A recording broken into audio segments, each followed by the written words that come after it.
Hello.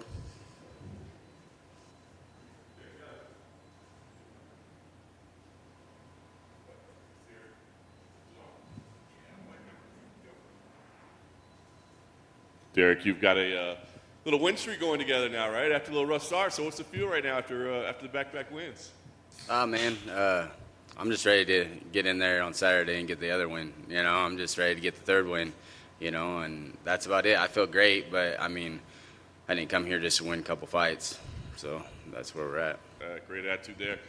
After the debut loss, you worked so hard to get here, right? It took so long. Was there any concern, like, man, maybe I don't belong? Man, I took that fight on 8 days' notice, cut I think 22, 23 pounds. Grant missed weight. He's my teammate now, but he missed weight by 4.5 pounds. The dude looked massive in there. There's a reason he's a lightweight. And I had a good round. I had a good first round. And I was just tired. I wasn't really training hard for a fight. I didn't know when that called, but I just.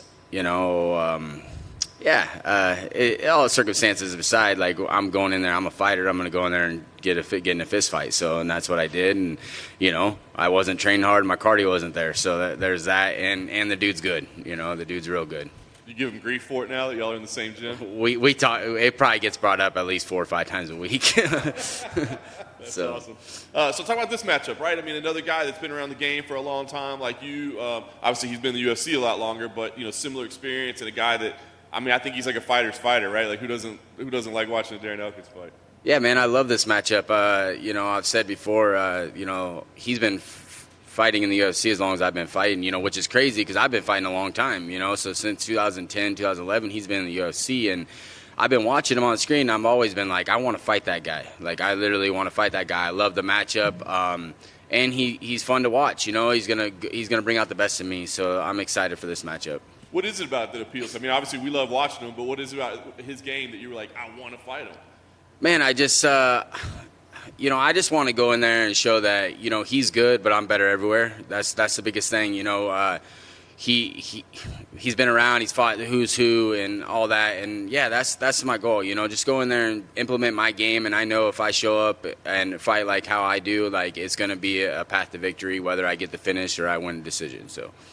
Do you have to prepare differently for him at all? Like knowing obviously the late heroics that he has, the cardio, the nonstop. Is there anything different that you have to do? Nah, man. James Krause and the guys at Glory MMA have me well prepared for this fight. So. And have you been focusing on the post-fight interview, right? You're trying to step your game up in that department. That's a big part of it for you? Yeah, man. I don't know about all that, but I just come in here and be myself and answer your guys' questions. I'm talking about post-fight. Weren't you disappointed last time with how things – I thought you said you were upset at how the last post-fight went. I don't remember. Dude, they rush you in and out so fast. I can't even remember what was. Yeah. No problem. All right. Last thing I'll ask for you, man. On paper, it looks like kind of a fight of the night type fight between you two guys. Is that what you're expecting as well?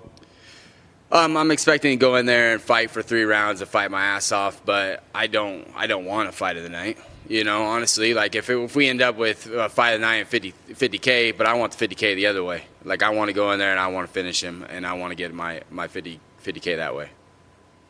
Hey, Darrick. Talk about your move to Glory, man, and how big of a difference it's made in your career and how it's made you a better fighter. Man, the biggest thing with me is this is coming from James Krause, I've always possessed a skill set.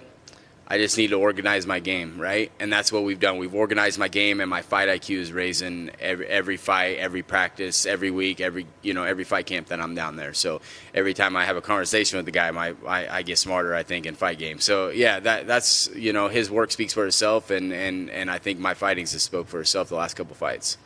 Talk a little bit more about that fighting, about you being organized and that.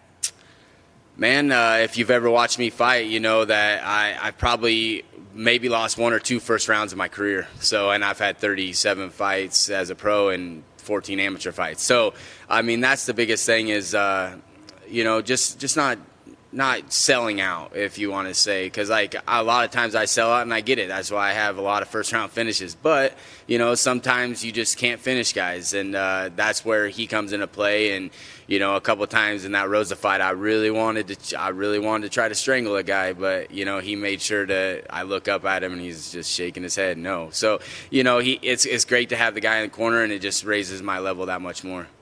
And do you think the UFC putting you on three of the in your 4 fights, you've been on the main card 3 times? Yep. Do you think the UFC putting you on the main card just shows how exciting you are and just your fighting style? Yeah, they knew who was the main card fighter. I think, you know, I saw some that I was on the prelims. I was like, there is no way they're putting this fight on the prelims. And if it was, whatever. But like, I feel like I'm a main card type fighter. I'm exciting. I'm gonna go in there and I'm gonna fist fight. You know, I'm a fighter's fighter. That's what I want to do. I want to go in there and I want to fight, and I go for the finish, and I want to finish fights. Awesome. Thank you. Right on, guys. Thank you.